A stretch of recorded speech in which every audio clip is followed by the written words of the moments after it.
Hola oyentes, bienvenidos un día más aquí a De Cero a Aleph. Estamos de nuevo en este programa, en esta nueva entrega dedicada a las matemáticas que nos trae Amelia Muñoz García. Hola Amelia.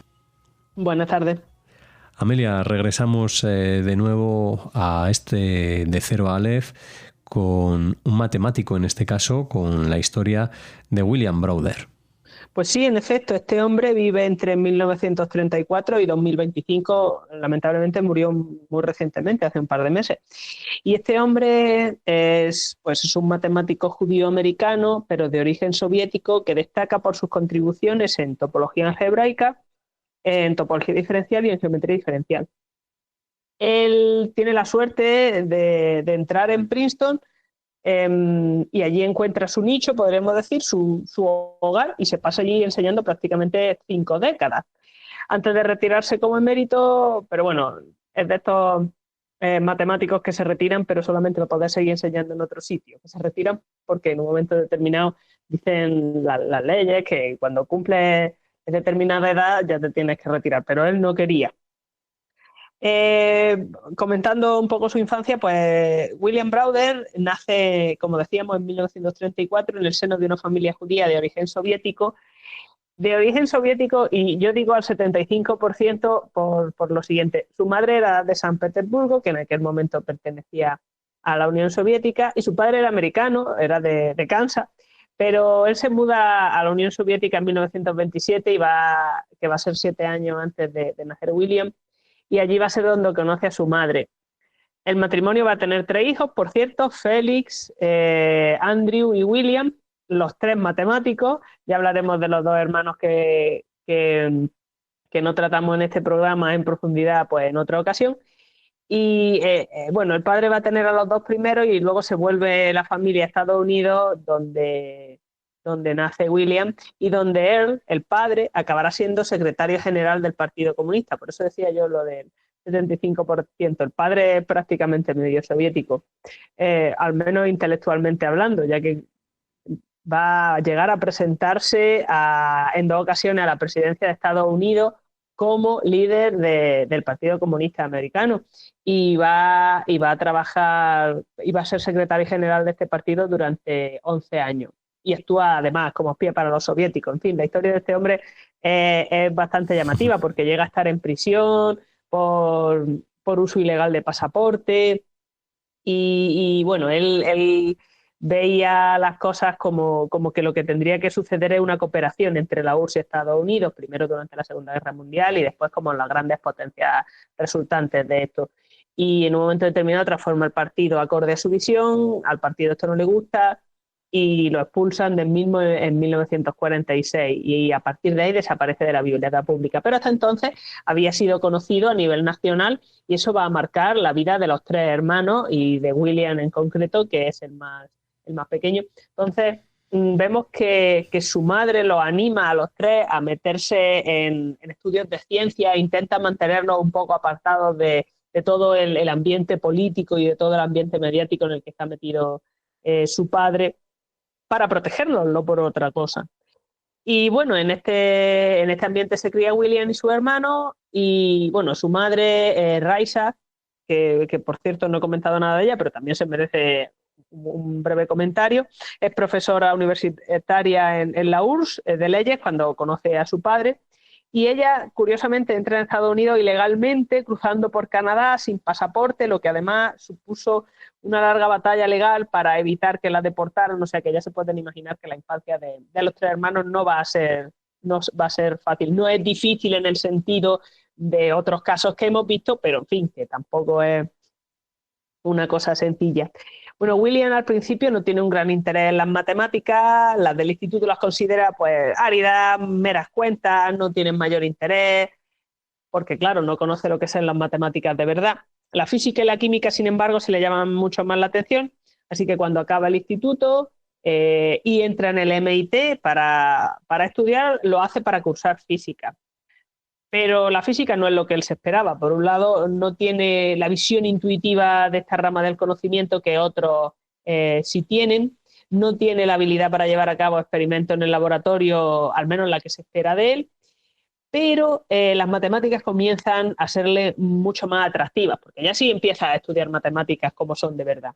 Así que decide continuar la carrera, se gradúa en 1954 en física, para automáticamente pasarse a Princeton a cursar matemáticas, lo cual va a ser todo un acierto, ya que para 1958 ha presentado su tesis y ha obtenido el doctorado.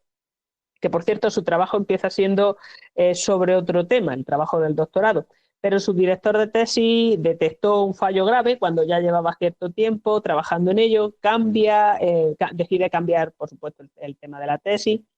Al principio no lo lleva muy bien, pero ni un año antes de presentarla, después, o sea, esto sucede menos de un año antes de que la presente, porque resulta que justo cuando le dan la noticia de que la tesis tal y como él la llevaba no se podía presentar y cambia de tema, pues se va a la Universidad de Rochester como instructor, que esta universidad va a ser un lugar donde no tenían contratado a nadie de su especialidad con quien él pudiera contrastar ideas. Entonces se encuentra como en una isla, ¿no?, intelectual, en el sentido de que no tiene nadie con quien hablar de matemáticas, y estamos hablando de 1950 o sea que nada de llamadas de teléfono, ni Skype, ni nada por el estilo. Por tanto, se centra y en menos de un año tiene terminado el trabajo, y además un trabajo bastante interesante. Le va muy bien y presenta su homología de espacios de lazo, que va a ser su tesis, ya les digo, muy poco después. En 1958 le van a dar el doctorado. Comentamos un poco qué significa esto de homología de espacios de lazo.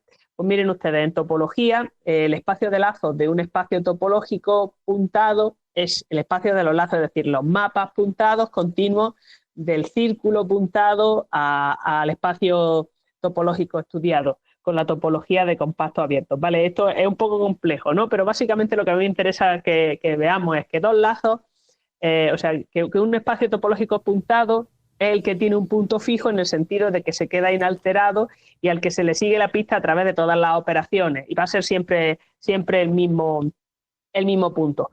Un mapa continuo o carta continua de un espacio topológico lo que hace es cubrir un entorno y asignarle coordenadas. Entonces, básicamente, esto lo que está haciendo es un mapa del sitio de ese espacio topológico, y cuando unes todos estos mapas, todas estas cartas, tiene lo que se llama un atlas, ¿no?, que describe completamente el espacio topológico.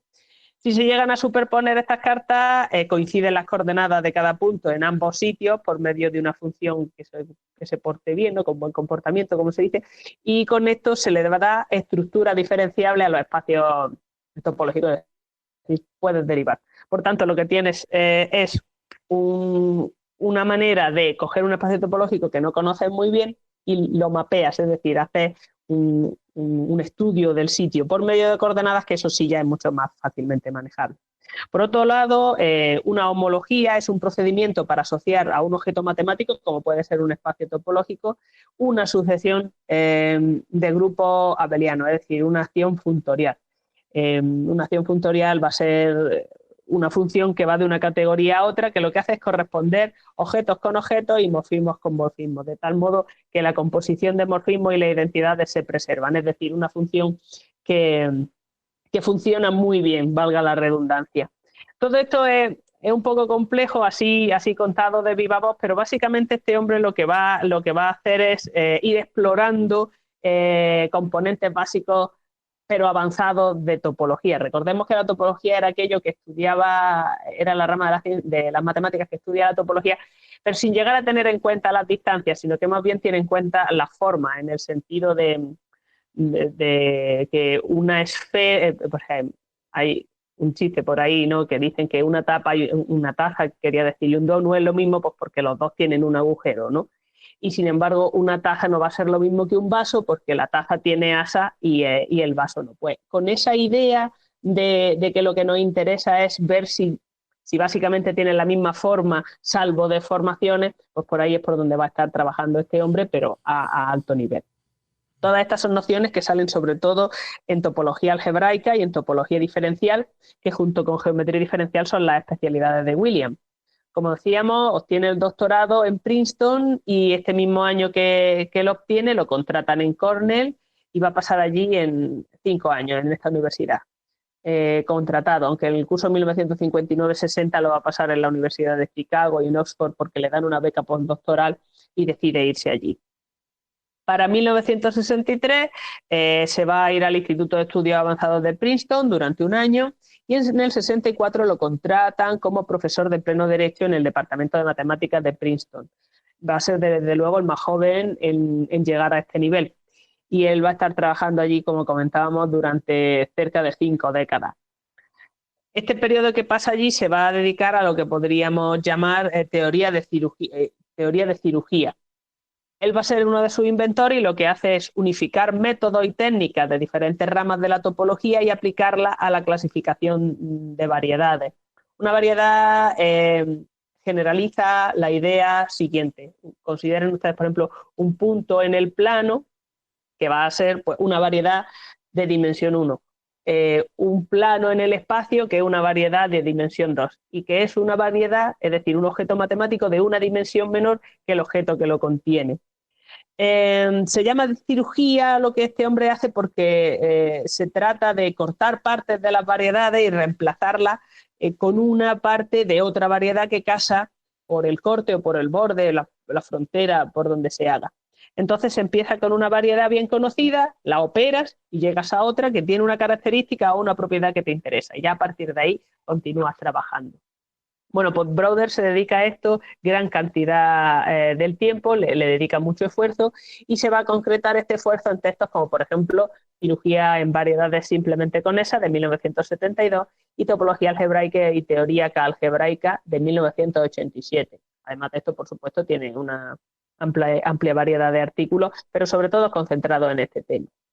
Browder tiene además una lista de colaboraciones con el mundo académico extraordinaria que logró pues, debido a la importancia que tiene dentro del mundillo, ¿no? Atribuible a su trabajo, aunque no solamente a él.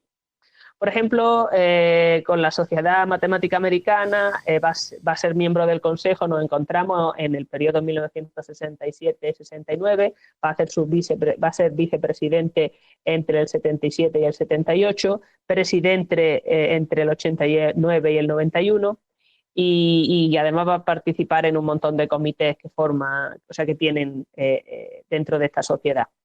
Va a ser también editor de la revista Anales de las Matemáticas entre el 69 y el 80. Esta es una revista que se publica cada 2 meses por la Universidad de Princeton y el Instituto de Estudios Avanzados. Va a ser elegido miembro de la Academia Nacional de Ciencias en 1980, de la Academia Americana de Arte y Ciencia en 1984, de la Sociedad Finlandesa de Ciencia y Letras en 1990 y va a ser miembro de la Oficina de Ciencias Matemáticas del Consejo Nacional de Investigación entre 1979 y 1983. En este rol además vemos como entre otros asuntos va a abordar la infrafinanciación de la investigación en matemáticas, lo cual no deja de ser llamativo que acabara hasta cierto punto involucrándose de nuevo en política, porque toda esta lista de cargos no deja de ser meterse un poco dentro del mundillo administrativo y más y dejar aparcado lo que es la investigación matemática pura. Teniendo en cuenta lo que comentábamos al principio del programa, ¿no? Que uno de los motivos por los que tanto él como su hermano abrazan las matemáticas y que su propia madre los anima a los tres a volcarse en carrera de ciencia va a ser huir de la controversia en torno a la figura de su padre, que por un motivo u otro va a estar bajo los focos mediáticos durante su infancia y juventud. Quizás si su hermano Félix, que es el mayor, no se hubiera interesado en matemáticas desde el principio y concretamente no le hubiera podido hacer de tutor durante su juventud y su adolescencia a los hermanos segundo y tercero, es decir, a sus 2 hermanos pequeños, pues estaríamos frente a otro escenario. A lo mejor se hubiera dedicado a la física, pero a lo mejor no, porque hay que tener en cuenta que los 3 hermanos van a ser matemáticos. Entonces parece una prueba clara, ¿no?, de que en ocasiones si se nace matemático, o sea, sí que se nace matemático y es inevitable que uno siga este camino. Comentar también, pues bueno, él se retira en 2012, y murió muy recientemente, el 4 de febrero de este mismo año, 2025. Bueno, pues una historia con numerosos galardones, como nos ha comentado Amelia al final de este programa, este especialista en topología algebraica y diferencial principalmente. Son varios los aspectos de la matemática que William Browder dominó, y aquí queda patente en este nuevo programa, en esta edición de Cero a Aleph, que agradecemos hayan escuchado y que te agradecemos sobre todo a ti, Amelia, que hayas puesto a disposición de los oyentes de Radio Sefarad. Gracias a ustedes por escucharme.